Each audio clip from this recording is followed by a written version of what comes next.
ఖమ్మం జిల్లాలో అన్నగారికి 3వ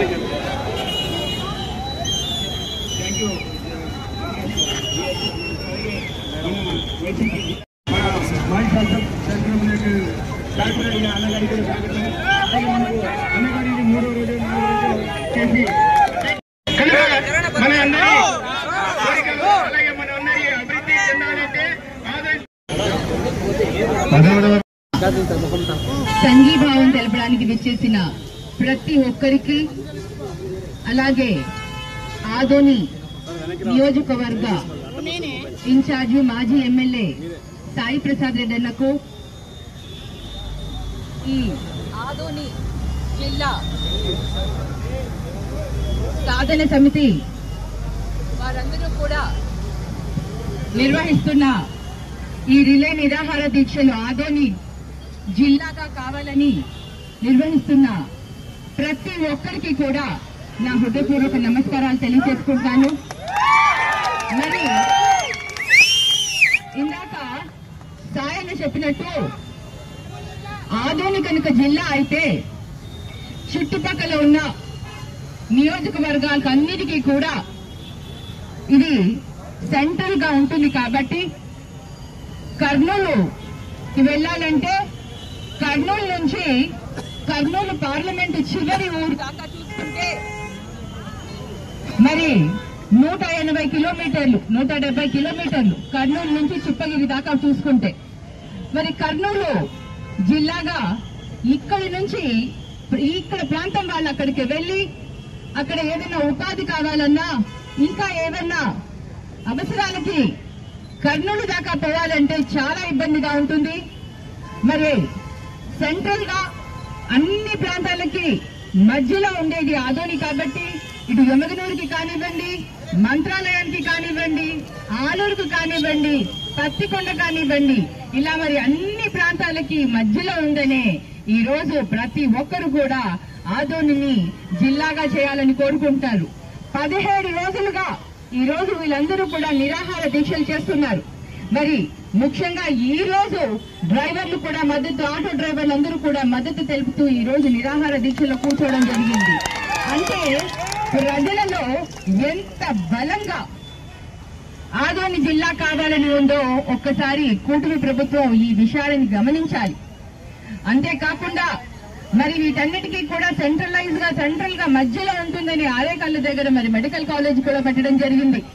ఎవరికన్నా ఏదైనా జబ్బు వస్తే, ఏదైనా ప్రాబ్లం వస్తే సూపర్ స్పెషాలిటీ హాస్పిటల్ ఉండాలి, మెడికల్ కాలేజ్ అంటే హాస్పిటల్ కూడా ఉంటుందని కర్నూలు దాకా పరిగెత్తే అవసరం లేకుండా ఇక్కడే ఈ 5-6 నియోజకవర్గాలకి అనుకూలంగా ఉంటుందని ఈ రోజు వైఎస్ఆర్సీపీ ప్రభుత్వంలో వైఎస్ జగన్మోహన్ రెడ్డి గారు ఒక హాస్పిటల్ ని అలాగే ఒక మెడికల్ కాలేజ్ ని కూడా తీసుకురావడం జరిగింది. దాన్ని కూడా కూటమి ప్రభుత్వం నిర్వీర్యం చేస్తూ ప్రైవేటైజేషన్ చేసింది. అది కూడా వ్యాపారం చేసుకునే దానికి ఇవాళ ప్రజల్ని పట్టించుకోకుండా వ్యాపారానికి వాళ్ళు ముందడుగు వేశారంటే ఒక్కసారి ప్రజలందరూ కూడా ఆలోచించాలి. ఇప్పటికైనా కూటమి ప్రభుత్వం ఆలోచించి ఒకప్పటి ఆదోని అప్పుడు అనేవాళ్ళు మేము చిన్నగున్నప్పుడు ఆదోని అంటేనే సెకండ్ బాంబే అని, అంత మంచిగా ఇక్కడ వ్యాపారం జరిగేది. మరి అట్లాంటప్పుడు రాయలసీమకి పశ్చిమ ప్రాంతమైన ఈ భాగాన్ని అభివృద్ధి చెయ్యాలి అంటే ఆదోనిని జిల్లాగా చేయాల్సిన అవసరం ఉంది. తప్పకుండా కూటమి ప్రభుత్వం పరిశీలించి మళ్లీ ఒకసారి పునరాలోచించి ఆదోనిని జిల్లా చేయాలి. మెడికల్ కాలేజీని కూడా ఏదైతే మనకి ఆరేకల్లులో ఉందో ఆ మెడికల్ కాలేజీని కూడా ప్రభుత్వమే రన్ చేయాలని, ప్రభుత్వమే దానిని రన్ చేస్తూ ప్రజలకి అందుబాటులోకి తీసుకురావాలని ఇవాళ వైఎస్ఆర్సీపీ పార్టీ తరఫున చాలా బలంగా ఈ రోజు 700-800 మంది అందరూ స్వచ్ఛందంగా వచ్చారు. వాళ్ళకి తెలిపడానికి అంటే ఒక్కసారి ఆలోచించండి, ప్రజల యొక్క అభిప్రాయం ఏ విధంగా ఉందో అందరూ కూడా ఆలోచించాలి. మరి ఈ విధంగా కూటమి ప్రభుత్వం తప్పకుండా ఈ రోజు ఆలోచించి మరి ఆదోనిని జిల్లా చేస్తూ మెడికల్ కాలేజీని ప్రైవేటీకరణ రద్దు చేస్తూ చేయాలని వైఎస్ఆర్సీపీ పార్టీ తరఫున బలంగా మేమందరం కూడా డిమాండ్ చేస్తున్నాము. మరి అందరికీ తెలుసు సాయన్న ఆదోనిలో ప్రజలకి ఎప్పుడూ అందుబాటులో ఉంటారు. ప్రతి ఒక్కరికి అందుబాటులో ఉంది. ప్రతి ఒక్కరిని కూడా ప్రేమగా ఆప్యాయతగా పలకరిస్తూ సాయాన్ని అందరినీ కలుపుకొని వెళ్తాడు. ఈ రోజు వీళ్ళందరికీ కూడా అన్న మాట ఇవ్వడం జరిగింది. ఎన్ని రోజులైనా కూడా మేము మీ అందరికీ కూడా బలంగా మేము మద్దతిస్తాము, మీకు సపోర్ట్ గా ఉంటాము. పార్టీలకి అతీతంగా ప్రజలందరము ఒక్కటై మన హక్కుల్ని సాధించుకోవాలనేసి ఇవాళ అన్న కూడా బలంగా చెప్పడం జరిగింది. మరి మీ అందరికీ కూడా తెలియజేస్తున్నాను, అందరము ఒక్క దాటి పైన వెళ్తే ఎవరు ఏం చేయలేరు. అందరం సపోర్ట్ చేస్తే ఖచ్చితంగా ప్రభుత్వం దిగి వస్తుంది అనేసి ఆశిస్తున్నాను. మరి ఈ రోజు వీళ్ళందరికీ కూడా యమగనూరు కార్యకర్తలు, ప్రజలు, యమగనూరు నుంచి వచ్చిన అందరూ కూడా ఈ రోజు మీ అందరం కూడా సంఘీభావం తెలియజేస్తున్నాను.